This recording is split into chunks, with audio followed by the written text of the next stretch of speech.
And that is my isometric drawing of my figure. Okay, I'm now going to cut this out so that I can put it in my engineering notebook.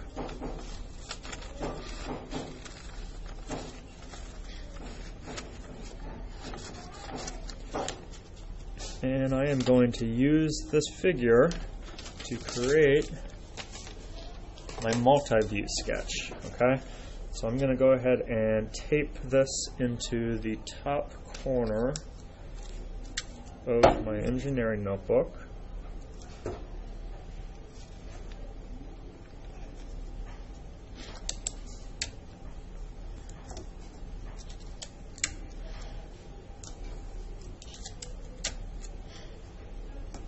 Okay. I'm going to label this page multi-view sketch.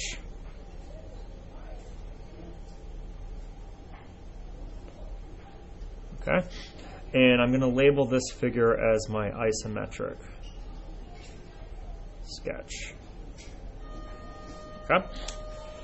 Now, what I'm going to do is, as we saw in our example, our multi-view sketch is taking a look at our figure from the front view, the right view, and what it would look like from the top view. Okay, so first thing I'm going to start with is the front view. If I'm looking at my figure from the front, or in this case, this figure here, what is it going to look like? Okay, and I've got my object right here, and I've oriented it as it is here. Now, if I was looking at it just from the front, and I'm actually going to rotate it so it's facing the camera so we can see it, okay, this is what it's going to look like if we were looking at it from just the front. Okay, this is what our figure would look like. So I'm going to go ahead and sketch that surface out. And before that, I do that, I'm going to just shade in the front view so we can see which one is the front view that we're going to see. Okay, and here. Okay, if I'm looking at it just from the front, I skipped over this surface right here because we actually wouldn't see that when we rotated this figure and we're looking at it just from the front. The only thing I would see would be this surface, and this surface. In fact, there's a little bit over here that when I rotated I would see as well, because we could see that right there. I think we can see the entire brown square. Okay, so now for my front view, I'm going to go down here and we start off with a yellow cube. Yellow cube is 3 by 3. So I'm going to go ahead and use a ruler.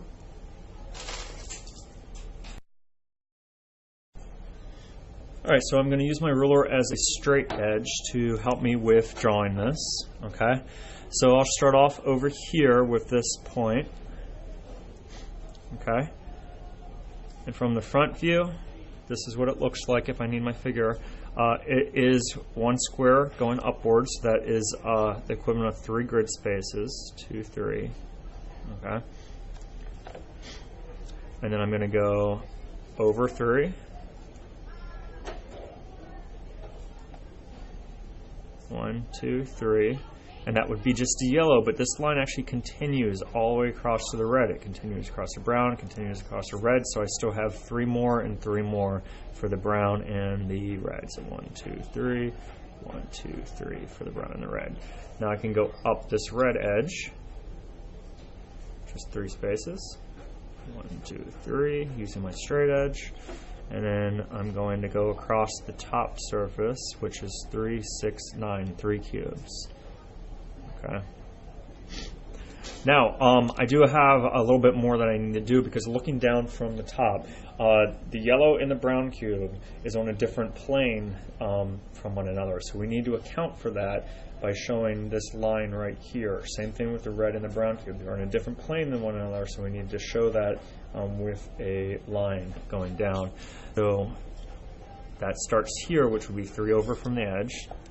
So right here. And I'm going to go up to account for that line. All right, and then once again for the red one, 3 over, 1, 2, 3, and then I'll straight edge to draw a straight line. Okay, and this is what my object looks from the front view. Okay, and over here I'm going to add my scale, which is 1 cube equals 3 squares. just so I remember what my scale is that I'm using here. Okay. All right, so now next I'm going to go ahead and do my view of what the object looks like from the right. I will use orange to help us see what it would look like from the right. So this is my surface right here that we're going to be seeing as we're looking at the object from the right side. This is coming in from this angle, okay, from the right. This was the front. Okay, so from the right we can see what we've got, and I can grab my figure again. All right. So it's oriented. If I'm looking at it from the right, we're talking about this surface right here. So this is what it would look like from looking at it from the right. I've tilted it up towards the camera so I can see the red cube here and then the purple cube. Okay. So when I line this up over here from my right side, I'm actually going to use some guiding lines from the top surface of my front view. Okay, just a very light line to guide where the right image is going to get set up at. Okay, particularly important if you're drawing these and you're not using grids, spaces to help you. Okay, so now my right view, I'm going to go ahead and start it right here at this corner, and this is the corresponding corner. Okay, so I'm going to be going across here, and that is 2 squares, so 6 grid spaces. 1, 2, 3, 4, 5, 6. Okay. From this point, once again, this corner point, it's going to go up 1 square, so that's 3 grid spaces. 1, 2, 3. And then I'm coming across the top. There. That's 6. 1, 2, 3, 4, 5, 6. And then connecting the end, which is 3. Okay.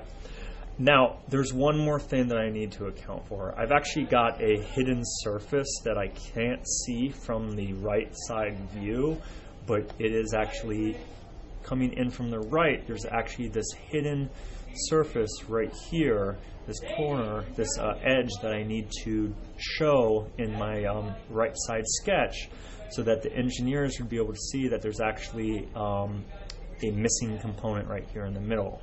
Okay, so if I look at it from the right, and if I tilt it a tiny bit, you can see this is where that edge is that I need to account for. Okay, so it's actually in between the red and the purple square right here, and it goes all the way down that yellow and brown corner here. So I'm going to demonstrate that by, once again, it's in between the red and the purple, so 3 over from each end, and it goes up to the top, and a hidden line is demonstrated by using dashed lines. Okay, so we have a line that is in the right side view, but we can't actually see it, so we're going to show that it's there using dashed lines to show that there's a hidden line there. Okay, so that is my right view. I'll mark it right view. Okay, and then lastly I'm going to do my view from the top, so coming in from the top of the surface. Okay, and this is my from the top. Okay, let's go ahead and highlight which surface we're working with. How about pink? So pink here.